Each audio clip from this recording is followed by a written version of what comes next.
नमस्कार। एक बार पुनः मुझे आपके सामने एक विशेष घटना के कारण आने के लिए विवश होना पड़ा। अभी अभी बिहार के शिक्षा मंत्री चंद्रशेखर सिंह ने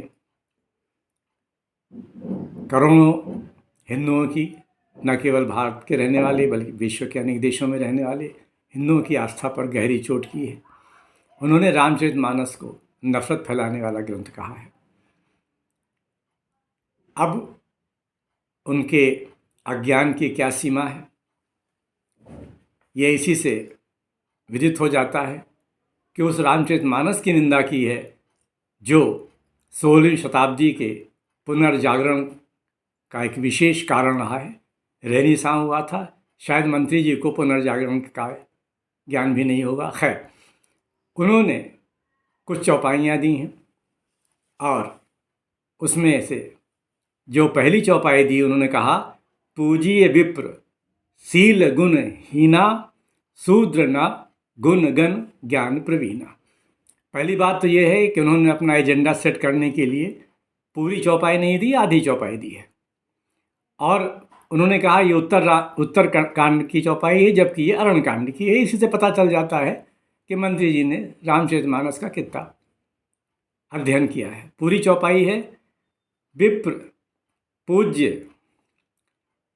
सापत ताड़त परुष कहंता, विप्र पूज्य अस गावहि संता, पूज्य विप्र शील गुणहीना, शूद्र न गुणगण ज्ञान प्रवीणा। तो ध्यान दीजिए, प्रसंग बताता हूँ। राक्षसों को सताने वाले कबंध राक्षस को संबोधित करते हुए श्री राम कहते हैं कि तुम्हारे जैसे दुराचारी को शाप देते हुए और ताड़ित करते हुए भी दुर्वासा ऋषि जो हैं वो पूजनीय हैं, क्योंकि उन्होंने एक दुराचारी को शाप दिया है और कबंध उसी क्रोध के कारण ये बात कह रहा है। ध्यान देना है कि दुर्वासा ऋषि स्वयं रुद्र के अंश हैं। और एक बात और, गुणहीना कहा है, विप्र गुणहीना। 3 गुण हैं, सब जानते होंगे, सतोगुण, रजोगुण, तमोगुण। और ये तीनों गुण जो हैं ये सांसारिक मोह, सांसारिक बंधन के कारण हैं। श्री राम कहते हैं जो इन तीनों गुणों से ऊपर उठ गया, अर्थात स्थित प्रज्ञ हो गया, अध्यात्म के उच्च शिखर पर पहुंच गया, वही सच्चा विप्र है और ऐसे की पूजा करनी चाहिए। शूद्र ना, ध्यान दीजिए, यहाँ जाति की बात नहीं है, यहाँ कर्म की बात है। विप्र के संबंध में भी मैंने कहा कर्म ही लागू होता है, यहाँ शूद्र के संबंध में भी शूद्र ना। तो कर्म, अगर कर्म से वो गुण ज्ञान प्रवीण होने पर भी यदि कर्म से हीन है तो वो शूद्र है, उसका वो पूजनीय नहीं है। और अपने इस कथन के समर्थन में मैं श्रीमद् भगवद गीता का एक वाक्य उद्धृत कर रहा हूँ। अहो बत शुपचोऽपि गरीयान यज्जिह्वाग्रे नाम तुभ्यम। वो चांडाल भी गरिमामय है, हे कृष्ण, यदि उसकी जिह्वा के अग्रभाग में आपका नाम है। तो यहाँ कर्म की ओर संकेत है, जिसे मंत्री जी ने बहुत चतुराई से जाति के अंतर्गत ला करके और अपना एजेंडा सेट करने की कोशिश की है। उनकी दूसरी चौपाई है जो उन्होंने आधी कही है। पहले जो आधी कही उसी की बात मैं कर रहा हूँ। अधम जाति में विद्या पाए, भयों यथा अहि दूध पियाए।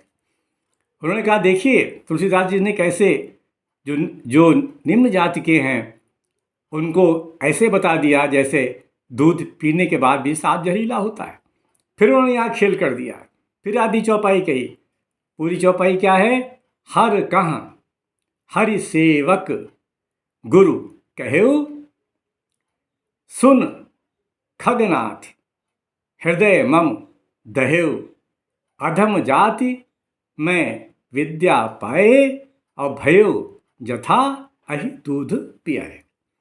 अब यहाँ पर काकभूषण जी गरुण जी से कह रहे हैं और काकभूषण जी स्वयं शापित हैं।